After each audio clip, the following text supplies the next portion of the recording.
दोस्तों, कई ऐसे पेड़ पौधे होते हैं जो न केवल आपके जीवन को सरल बना देते हैं बल्कि आपके हर समस्या को भी समाप्त कर सकते हैं। आज हम बात कर रहे हैं सफेद आक, जिसे मदार भी कहा जाता है। यह पेड़ आपके आसपास मिल जाएगा। इसके पत्ते, पुष्प और जहर का तांत्रिक प्रयोग होता है और इसे टोटके के रूप में भी उपयोग किया जाता है ताकि जीवन की परेशानियों से मुक्ति पाई जा सके और धन प्राप्त हो सके। कई बार लोग कहते हैं कि आँख का पौधा विषैला होता है, लेकिन यदि इसका सेवन उचित मात्रा में किया जाए तो यह जटिल से जटिल बीमारियों को भी दूर कर सकता है। हालांकि यह किसी वैद्य की देखरेख में ही किया जाना चाहिए। मनमाने तरीके से कोई भी कार्य न करें। लेकिन आज हम जो उपाय और टोटके बता रहे हैं उन्हें आप कर सकते हैं और इससे कोई हानि नहीं होगी। शास्त्रों के अनुसार आँख के पेड़ की पत्तियों को यदि घर के मुख्य दरवाजे के बाहर लटकाया जाए तो उस घर के सदस्यों पर हर बुरी नजर और दोष दूर रहता है। आँख के पेड़ पर उत्पन्न होने वाले सफेद पुष्प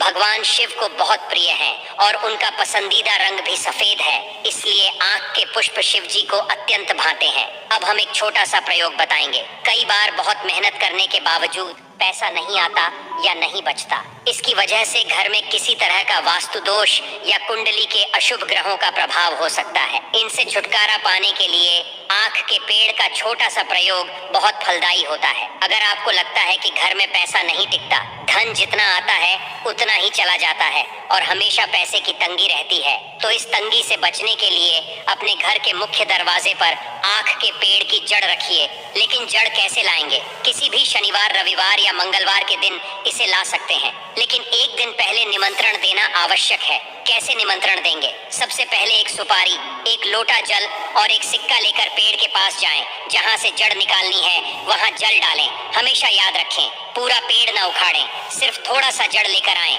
और सिक्का और सुपारी रख दें। फिर उनसे कहें कि हम आपको कल लेने आएंगे। इसके बाद अगले दिन सुबह जाइए और थोड़ी सी जड़ निकाल कर ले आइए। उनको प्रणाम कीजिए। जब आग के पेड़ की जड़ आप ले आएं तो उसे नीले कपड़े में लपेटकर अपने घर के मुख्य दरवाजे पर टांग दें। आप चाहें तो नीला धागा भी इस जड़ के ऊपर बांधकर लटका सकते हैं। इससे नकारात्मक शक्तियां घर में प्रवेश नहीं करती और घर में सुख समृद्धि दिन रात बढ़ती रहती है। कई बार ऐसा होता है कि आपके घर में महिलाएं हैं, शादी को कई दिन हो गए हैं और संतान नहीं हो रही है। ऐसे में रवि पुष्य नक्षत्र या गुरु पुष्य नक्षत्र के दिन आग के पेड़ की जड़ लाकर शिव जी के मंदिर में जाकर शिवलिंग पर एक लोटा जल अर्पित करें और इस जड़ को धो लें। इसके बाद शिवलिंग के ऊपर से 21 बार वार लें। सीधा वारना है, उल्टा नहीं। अब इस जड़ को लाल धागे के सहारे अपनी कमर में बांध लें। शिव जी के आशीर्वाद से 3 महीने में ही खुशखबरी मिलेगी। कई बार ऐसा होता है कि आपकी बरकत रुक जाती है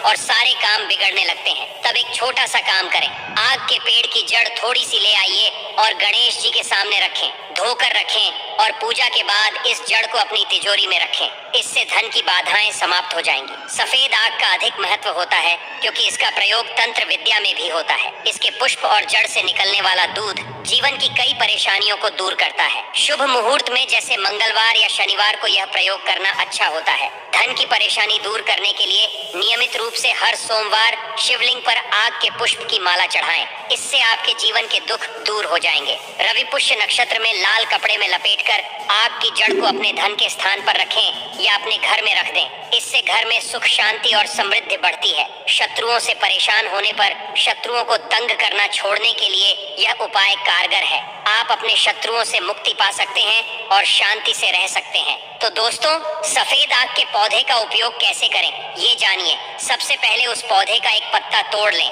फिर उस पत्ते पर पौधे से निकलने वाले दूध से अपने शत्रु का नाम लिखें। इसके बाद उस पत्ते को उसी पौधे के नीचे की मिट्टी में दबा दें। इससे आपका शत्रु शांत हो जाएगा। यदि आपके पास पानी का कोई स्रोत है तो आप पत्ते को उसमें भी प्रवाहित कर सकते हैं। यह सफेद आग का प्रयोग बहुत सारे समस्याओं को हल करने में मदद करता है। अगर आपके कई शत्रु हैं तो अलग अलग पत्तों पर हर शत्रु का नाम लिखें।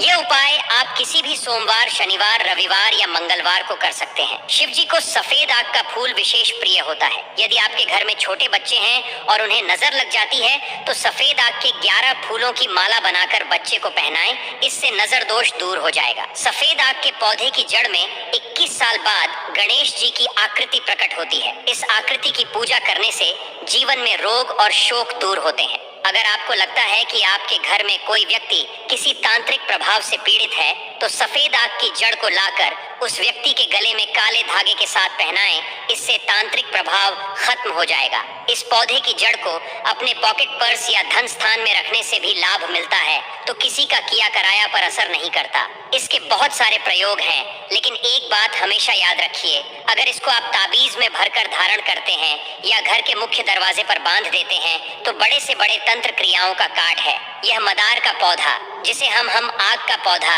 या आंकड़े का पौधा भी कहते हैं, शिव जी को सबसे अधिक प्रिय पुष्प मदार का होता है, जिसे आंकड़े का पौधा भी कहते हैं। यह पौधा तांत्रिक गुणों से भरपूर माना जाता है। ऐसा कहा जाता है कि अगर इसका एक टुकड़ा कमर में धारण कर लिया जाए तो संतान प्राप्ति होती है, और दाहिने भुजा में धारण करने से सौभाग्य बढ़ता है। इस पौधे की जड़ में कुछ सालों के बाद गणेश जी की आकृति उभरती है, जो गंभीर समस्याओं को दूर करने में सक्षम होती है। तंत्र मंत्र से बचाव के लिए इस पौधे को घर के मुख्य दरवाजे पर लगाने से नजर दोष, तंत्र प्रभाव, टोना टोटका सब समाप्त हो जाते हैं और दुष्ट ग्रहों का प्रभाव नहीं पड़ता। मदार के पौधे का फल सूखने के बाद रुई की तरह उड़ता है। अगर आपके घर के बाहर यह पौधा अपने आप उगता है तो आप भाग्यशाली हैं, और अगर नहीं तो आप इसे लगा सकते हैं। यदि कोई व्यक्ति बीमार है तो मदार के पौधे की एक डाली तोड़कर उस व्यक्ति के ऊपर से 7 बार उतारकर बाहर फेंक दें। हिंदू धर्म शास्त्रों में कई ऐसे पेड़ पौधे हैं जो आपके जीवन को सरल बना सकते हैं और आपकी समस्याओं को समाप्त कर सकते हैं। सफेद मदार के पेड़ के पत्ते, पुष्प और जड़ तांत्रिक प्रयोगों में उपयोग होते हैं। यह जीवन की परेशानियों से मुक्ति पाने